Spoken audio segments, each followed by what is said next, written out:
Hello! Today we are looking at algebraic reasoning, and that is essentially our start with proofs. And when we're talking about proofs, what we're saying is we are going to draw a conclusion from a hypothesis, or conditional statement, and in doing so, we're going to prove beyond any sort of doubt that we have done it correctly and everything that we presented has been true. In order to do that, you're going to need to support every single little step that you take with something that everyone accepts is true. And the things that people accept are true are theorems, definitions, and postulates. So we're going to return to the theorems and postulate sheets, and this time I'm bringing you a new one just to do with algebraic reasoning and then a few new properties that we're going to be doing in this chapter. However, all the postulates from past chapters are still going to carry over in proofs, and you will be using some of them in this unit. But let's go through the various algebraic theorems that are going to come in handy as we do our proofs. The first ones are the real number properties, and they're going to apply to both addition and multiplication. Now, when I say addition, I actually also mean subtraction, because addition and subtraction are simply inverses of each other, which is what this property talks about. And when I talk about multiplication, I'm really also talking about division, because again, this is the inverse of multiplication. It's the thing that undoes addition or undoes multiplication. Now, we're going to have an identity property for addition. An identity property just says if I add 0 to A, I will end up with A. It doesn't do anything. It keeps the same identity. Same thing with multiplication. The identity property of multiplication states that A times 1 is just going to be A. That 1 does not change A. The inverse property, as said before, is how we cancel out addition. So A plus its opposite, negative A, is going to give to us an answer of 0. Whereas A times 1 over A, provided A is not 0 because we can't divide by 0, will give us 1, the identity of multiplication. You might remember these two properties from past algebra classes. The commutative property is just saying that A plus B could be done in reversed order. So I could do B plus A and it'd still give me the same answer. The same idea is true in multiplication, where instead of AB, I could do B times A. And that just means that I can switch order, provided I have only addition or only multiplication. Associative is similar to that, and because of that, a lot of times we do get it a bit confused. But associative is more about which one you're going to focus on or simplify first. So I could do A plus B plus C, or I could do B plus C first and then add A2, and it won't matter what order I add them in. Notice that the actual order here of the numbers does not change, it's just the order that you simplify it in. So look at that for the focus or order. Same with ABC here. When I multiply, I could multiply AB first and then multiply by C, or I could start by multiplying B times C and multiply by A afterwards. Last but not least is our very familiar distributive property, which just says that A parentheses B plus C is the same as AB plus AC. Now those are a real numbers property, but we also have a bunch of properties of equality.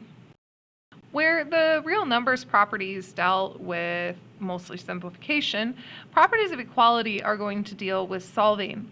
And they're going to start with two almost no-duh theories. The first one is what we call the reflexive property. And the reflexive property is just saying a number is always equal to itself. Now keep in mind that also will mean that an angle measure will be equal to itself. So the measure of ABC would actually be equal to the measure of angle CBA, because those are the same angles. They have the same vertex and ends. So that means that those two are the same according to the reflexive property. And you might see something like AC is equal to AC when we're talking about line segments. That's the reflexive property. Symmetric is just saying that you can kind of switch what's on each side of the equal sign. This one's most often going to be used when you have things like 4 is equal to x, and what you really want to say is x equals 4, because we like to keep that x on the left side. So sometimes you'll just switch the sides. That is the symmetric property. Transitive property we've already pretty much talked about. If A equals B and B equals C, then A equals C. In other words, if two things are equal to a third same thing, then they must be equal to each other. You can kind of cut out the middleman to get the A equals C.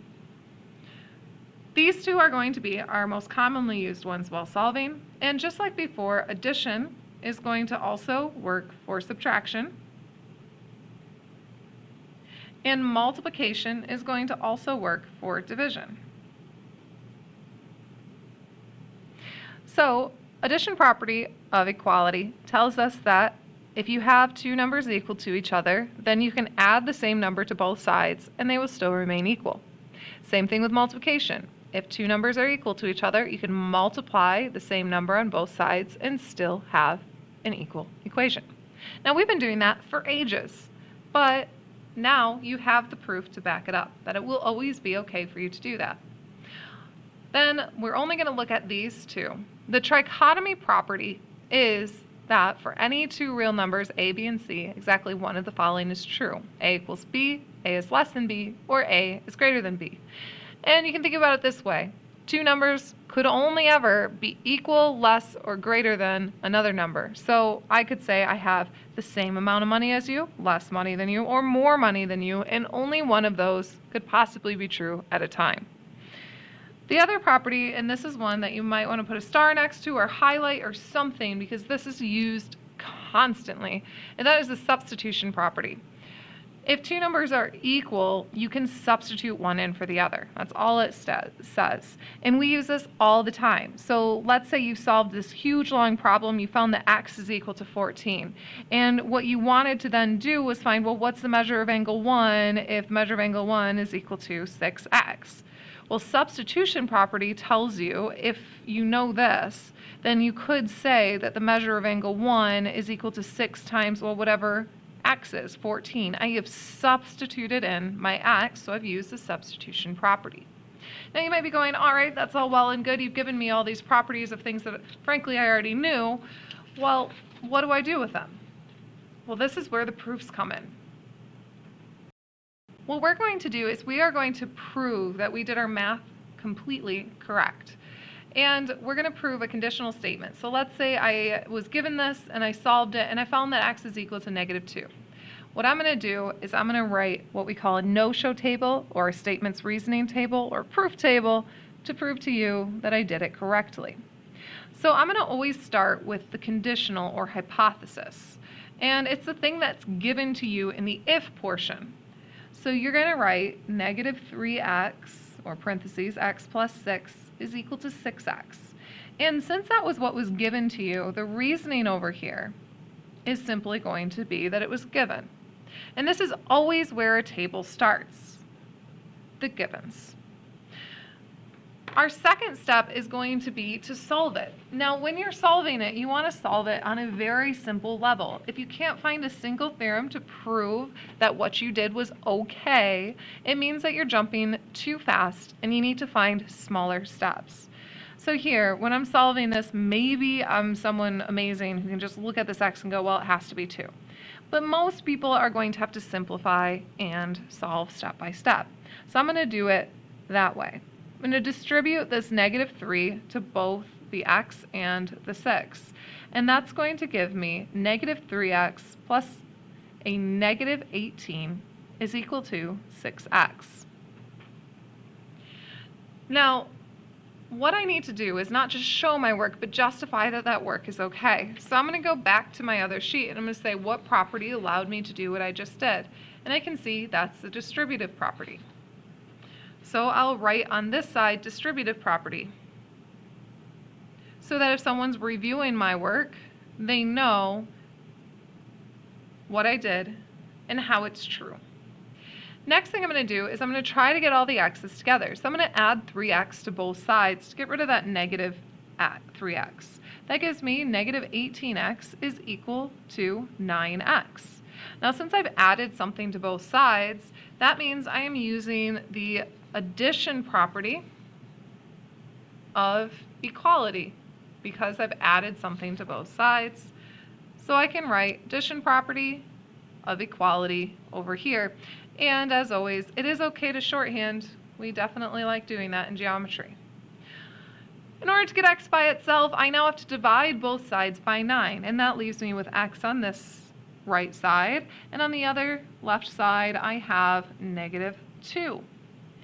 This, of course, since we are dividing, is going to be the same as multiplying by 1/9. So we're going to call that the multiplication property of equality, since I am multiplying or dividing a number by both sides.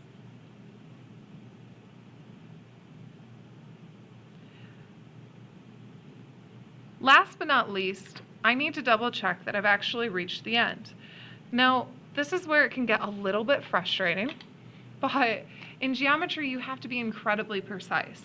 Technically, I'm not at the end of my proof, and the reason why I'm not is because you've only finished a proof if you've reached the exact conclusion that they want you to have. And my final conclusion is not that -2 equals x, it's that x equals -2. However, I know for a fact it's okay to just switch those around. But maybe I don't quite remember why, so again, I reference my sheet and I'm just like, well, why? Why is it okay to switch things around? It's definitely a property of equality because we're talking about equalities here. So I look down here, okay, well, symmetric just says I can write A equals B or B equals A, so that must be symmetric over here.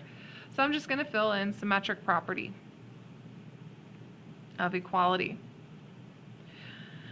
And since I've reached my conclusion, I know that I'm done with my proof, and this would be my stopping point. And sometimes they'll write little boxes in a formal proof to say, we're completely done and it is all true. Whenever you're double checking a proof, double check first that your if, your givens are the first box, and the first reasoning should therefore be given. Make sure that each step is consistent and accurate, just like any time you show your work, and that of course the theorems match up with what you did. And last but not least, always double check that the conclusion you reached is the conclusion they asked for. It needs to be exactly the same. And once you're done with that, you are completely finished. The only thing that I want you to do for homework tonight is I want you to do a proof that proves for me that if I'm giving you 2 times parentheses x plus 3 is equal to 4x minus 20,